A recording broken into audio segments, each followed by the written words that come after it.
আজ 23শে এপ্রিল 2026। আমি অনুপ বিশ্বাস। মধ্যপ্রাচ্যের আজকের এই বিশেষ প্রতিবেদনে আপনারা দেখবেন ইসরায়েলের সাথে যুক্ত দুটি জাহাজ বাজেয়াপ্ত করেছে ইরান। জাহাজগুলোর দখল নিয়ে আইআরজিসি সেগুলোকে সোজা ইরানে টেনে নিয়ে গিয়েছে। হরমুজ প্রণালীতে এখন চরম কোলাহল। তিনটি জাহাজের উপর ইরানের এলোপাতাড়ি ফায়ারিং এবং রকেট হামলা। ইরানি গানবোটগুলো এই অপারেশনে অংশ নিয়েছে। অন্যদিকে বিশ্বকে বড়সড় হুঁশিয়ারি দিয়েছে চীন। তারা বলেছে পুরো মধ্যপ্রাচ্য এখন একটা অত্যন্ত ভয়ানক মোড়ে দাঁড়িয়ে আছে, যে কোনো মুহূর্তে যা খুশি ঘটে যেতে পারে। এর পাশাপাশি ইরানি কমান্ডার মৌসবির এক অদ্ভুত হুমকি। তিনি বলেছেন, জনগণ যেখানে বলবে আমরা সেখানেই মিসাইল মারব। শত্রুদের উপর হামলার টার্গেট বেছে নেওয়ার অধিকার তিনি সরাসরি সাধারণ মানুষকে দিয়েছেন।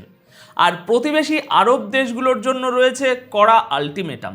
ইরান সাফ জানিয়ে দিয়েছে, যদি আমেরিকাকে হামলা করার জন্য আবারও নিজেদের মাটি ব্যবহার করতে দাও, তাহলে তেলের ব্যবসার কথা চিরতরে ভুলে যাও। দর্শক, এর কোনোটি সাধারণ কোনো খবর ছিল না, আর ভিতরের খবরগুলো আরও বেশি মারাত্মক। তাই শেষ পর্যন্ত অবশ্যই সাথে থাকবেন। শুরু করছি সবচেয়ে বড় খবর দিয়ে। ইরানি ফোর্স ইসরায়েলের সাথে যুক্ত দুটি জাহাজ দখল করে নিজেদের সাথে নিয়ে গেছে।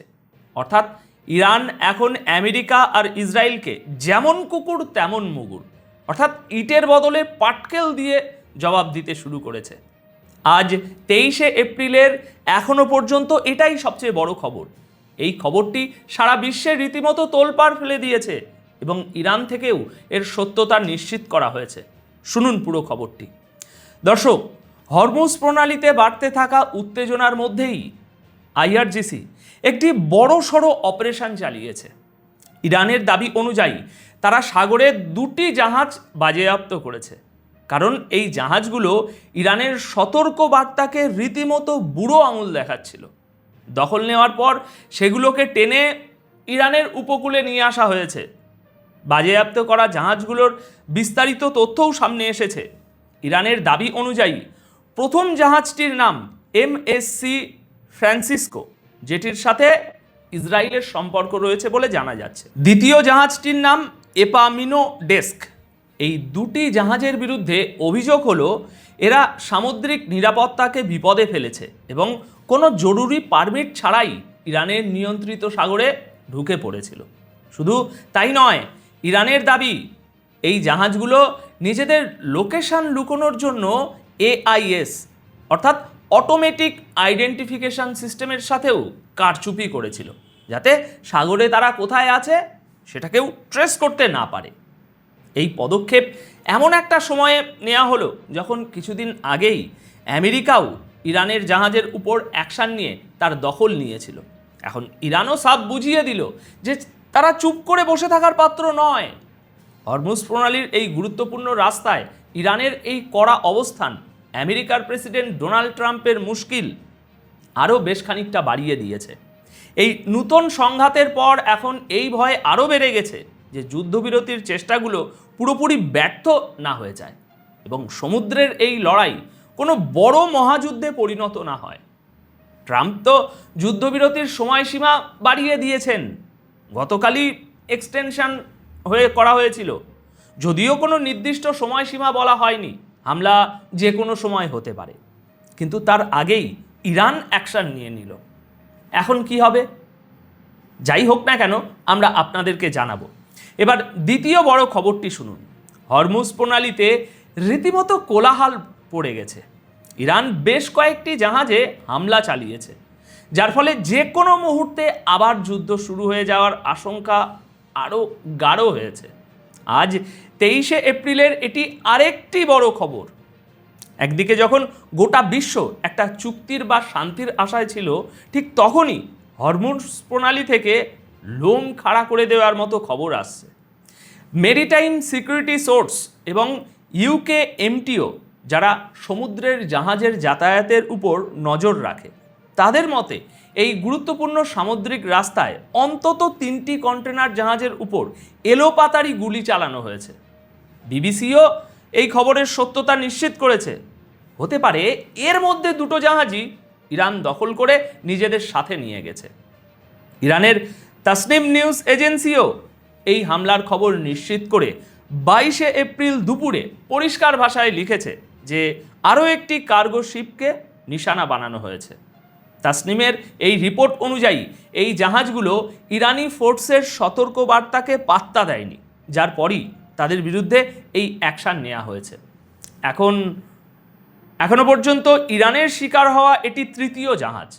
কোথাও কোথাও অবশ্য দুটো জাহাজে হামলার খবরও চলছে, তবে আপডেট খবরে 3টে জাহাজের কথাই বলা হচ্ছে। খবর অনুযায়ী ওমানের উত্তর পূর্বে লাইবেরিয়ার পতাকাবাহী একটি কন্টেনার জাহাজে রকেট এবং গুলি দিয়ে হামলা চালানো হয়েছে, যার ফলে জাহাজটির ওপরের অংশে বেশ ক্ষতি হয়েছে। কিছু ছবিও সামনে আসছে যেখানে আগুন জ্বলতে দেখা যাচ্ছে, তবে এর মধ্যে কিছু ভুয়া ছবিও হতে পারে। জাহাজের ক্ষতির আসল ছবি হাতে এলেই আমরা আপনাদেরকে দেখাবো। ইউকে এমটিওর মতে জাহাজের মাস্টার রিপোর্ট দিয়েছেন যে ইরানি রেভলিউশনারি গার্ডসের একটি গানবোট তাদের কাছাকাছি আসে এবং হামলা শুরু করে দেয়। তবে জাহাজের সমস্ত ক্রু মেম্বার সুরক্ষিত আছেন বলে জানা গেছে।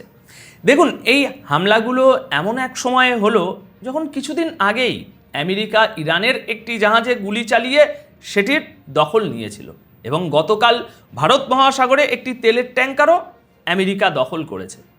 পরিস্থিতি এমন সময়ে খারাপ হচ্ছে যখন গতকালই আমেরিকার প্রেসিডেন্ট ডোনাল্ড ট্রাম্প সিজফায়ার এগিয়ে নেওয়ার ঘোষণা করেছিলেন, যাতে ইরান তাদের প্রস্তাব নিয়ে ভাবার সময় পায়। কিন্তু ইরান এখনও ট্রাম্পের এই প্রস্তাবে কোনো আনুষ্ঠানিক বা ফর্মাল জবাব দেয়নি। ট্রাম্পের এই একতরফা সিজফায়ার এক্সটেনশন নিয়েও প্রশ্ন উঠছে। ডোনাল্ড ট্রাম্প কি ভয় পেয়ে পিছিয়ে গেলেন, নাকি সিজফায়ারের আড়ালে আমেরিকা কোনো বিশাল প্রস্তুতি নিচ্ছে?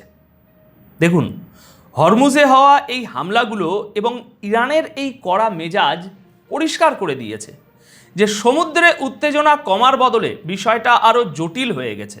ফলে শান্তির সমস্ত চেষ্টাই এখন হুমকির মুখে। দর্শক, এবার আরও দুটি গুরুত্বপূর্ণ খবর আছে, একটু মন দিয়ে শুনবেন। মধ্যপ্রাচ্য এখন একটা অত্যন্ত ভয়ঙ্কর মোড়ে দাঁড়িয়ে আছে। আজ চীনের তরফ থেকে এই বড় হুঁশিয়ারি দেওয়া হয়েছে। আমেরিকার প্রেসিডেন্ট ডোনাল্ড ট্রাম্পের যুদ্ধবিরতি বাড়ানোর যে ঘোষণা, তারপর এবার চীনের এই বড় বিবৃতি সামনে এলো। 22 এপ্রিল দুপুরে চীন খুব কড়া ভাষায় সতর্ক করেছে যে মধ্যপ্রাচ্যের পরিস্থিতি এই মুহূর্তে অত্যন্ত স্পর্শকাতর, যে কোনো সময় যে কোনো কাণ্ড ঘটে যেতে পারে। দেখুন, চীনের এই বিবৃতি এমন একটা সময়ে এলো যখন ট্রাম্প ইরানকে আলোচনার জন্য আরও সময় দিয়ে 2 সপ্তাহের সিজফায়ারকে অনির্দিষ্টকালের জন্য বাড়িয়ে দিয়েছেন। যদিও ইরানি বন্দরগুলোর উপর আমেরিকান অবরোধ এখনও জারি রয়েছে। চীনের পররাষ্ট্র মন্ত্রণালয়ের মুখপাত্র গো জিয়াকুন 22 এপ্রিল এক নিউজ ব্রিফিংয়ে বলেন, এই মুহূর্তে পুরো মধ্যপ্রাচ্য যুদ্ধ একটা সরু সুতোর উপর ঝুলছে। তিনি পরিষ্কার জানিয়েছেন, এখন সবচেয়ে প্রথম অগ্রাধিকার হওয়া উচিত কোনোভাবেই যেন যুদ্ধ আবার শুরু না হয়, আর এর জন্য সম্ভাব্য সব রকম চেষ্টা করতে হবে। চীনের এই ওয়ার্নিং স্পষ্ট ইঙ্গিত দিচ্ছে যে এখনও যদি কূটনীতি বা ডিপ্লোম্যাসি কাজ না করে তাহলে পরিস্থিতি হাতের বাইরে চলে যেতে পারে। এবার শুনুন আরও একটা চমকে দেওয়ার মতো খবর। পাবলিক যেখানে বলবে সেখানেই মিসাইল মারা হবে। অবাক করার মতো ব্যাপার, তাই না? এমন অদ্ভুত হুমকি মনে হয় এই প্রথম শোনা যাচ্ছে। ইরানের আইআরজিসি কমান্ডার তো সরাসরি জনগণের হাতেই মিসাইলের রিমোট তুলে দিয়েছেন। এখন ইরানের জনগণ ঠিক করবে যে শত্রুদের কোন জায়গাটা তাদের পছন্দ হচ্ছে না বা কোনটা দেখতে কিউট লাগছে না, আর আইআরজিসি ঠিক সেখানেই ঠাপ করে মিসাইল ফেলে দেবে। আইআরজিসির aerospace commander brigadier general Syed Majid Mousavi ইরানের রাস্তায় নামা লাখ লাখ মানুষের উদ্দেশ্যে ভাষণ দিতে গিয়ে বলেন, গত 50 দিন ধরে যে জনগণ সেনাবাহিনীর পাশে এসে দাঁড়িয়েছে, এখন তাদের এই অধিকার দেয়া হচ্ছে যে শত্রুদের বোকামির জবাব দিতে কোথায় কোথায় হামলা করা হবে সেটা তারাই ঠিক করে দেবে। কমান্ডার বলেন, শত্রুরা যদি একটা ভুল পদক্ষেপও নেয় তাহলে আমাদের জনগণ যেখানে বলবে আমরা সেখানেই হামলা করব। আপনারা যে ঘাঁটির নাম বলবেন আমরা সেটাকেই উড়িয়ে দেব। দেখুন দর্শক, এই ধরনের হুমকি সত্যি ইতিহাসে প্রথম। যেখানে সাধারণ মানুষ ঠিক করবে ওই জায়গাটা আমাদের পছন্দ হচ্ছে না, বা ওর ম্যাপটা দেখতে ভালো লাগছে না, যাও ওখানে মিসাইল মারো। আর আইআরজিসি বলবে, জি হুজুর, এই নিন, এখানে ঠাপ করে মেরে দিলাম। তবে এই খবরের মধ্যে আরব দেশগুলোর জন্য একটা অনেক বড় হুমকিও লুকিয়ে আছে। দেখুন, হরমুজ প্রণালীতে জাহাজের উপর হামলার মাঝে এখন এই হুমকির পর্ব একদম নতুন একটা লেভেলে পৌঁছে গেছে। কমান্ডার মোসাবি নিজের দেশের জনগণকে যা বলেছেন তা শুনলে যে কারো হুঁশ উড়ে যাবে। তিনি পরিষ্কার ভাষায় বলেছেন, তাদের সাহসী যোদ্ধারা গত 40 দিন এবং 40 রাত ধরে মিসাইল লঞ্চারের কাছে মোতায়েন রয়েছে। সিজফায়ার বা মিলিটারি সাইলেন্সের সময়ও তাদের আঙুল ট্রিগারেই আছে এবং শত্রুদের প্রতিটি নড়াচড়ার উপর তাদের নজর রয়েছে। এর পাশাপাশি প্রতিবেশী আরব দেশগুলোকেও শেষ ওয়ার্নিং দেওয়া হয়েছে। আর পুরো খবরের মধ্যে এটাই সবচেয়ে সিরিয়াস ব্যাপার। ইরানি কমান্ডার সরাসরি দক্ষিণ আরব দেশগুলোকে হুমকি দিয়ে বলেছেন, যদি আপনাদের মাটি বা আপনাদের রিসোর্স আমেরিকা ইরানকে হামলা করার কাজে ব্যবহার করে, তবে আরব দেশগুলোকে পশ্চিম এশিয়ায় তেলের ব্যবসার কথা চিরতরে ভুলে যেতে হবে। অর্থাৎ পুরো মধ্যপ্রাচ্য অন্ধকারে ডুবে যেতে পারে। দর্শক, আমার মনে হয় এটা শুধু কোনো ফাঁকা হুমকি নয়, বরং এটা একটা বিশাল মনস্তাত্ত্বিক যুদ্ধ। ইরান এটা বুঝিয়ে দিচ্ছে যে তাদের সেনাবাহিনী আর সাধারণ মানুষের মধ্যে কোনো দূরত্ব নেই। একজন কমান্ডার যখন বলেন, আপনারা যেখানে বলবেন আমরা সেখানে মারব, তখন তিনি এই বার্তাই দিচ্ছেন যে গোটা ইরান এখন ঐক্যবদ্ধ। একদিকে ট্রাম্প সিজফায়ারের মেয়াদ বাড়িয়ে চলেছেন, অন্যদিকে ইরানের এই মেজাজ বুঝিয়ে দিচ্ছে যে তারা এখন আর কোনো প্রতারণা সহ্য করার মুডে নেই। বিশেষ করে আরব দেশগুলোকে দেওয়া এই হুমকি পরিষ্কার করে দেয় যে যদি ইরানের গায়ে কোনো আঁচড় লাগে তবে তারা গোটা বিশ্বের তেলের সাপ্লাই যে চেন সেটা তছনছ করে দেবে। তাই ট্রাম্পের এখন বুঝে নেওয়া উচিত যে বিষয়টা আর শুধু আলোচনার মধ্যে সীমাবদ্ধ নেই। ইরান এখন শত্রুদের চকচকে ঘাঁটিগুলোকেও ধ্বংসস্তূপে পরিণত করার কসম খেয়ে বসেছে। 22 এপ্রিল ইরানের প্রেস টিভি এই খবরটি শেয়ার করেছে। তো দর্শক, আপাতত এই প্রতিবেদন তাহলে এই পর্যন্তই। ভিডিওটি শেষ পর্যন্ত দেখার জন্য আপনাদের সবাইকে অনেক ধন্যবাদ। আজকের এই গুরুত্বপূর্ণ খবরগুলো নিয়ে আপনাদের কি মতামত তা অবশ্যই নিচে কমেন্ট করে জানাবেন। সবাই খুব ভালো থাকবেন, সুস্থ থাকবেন।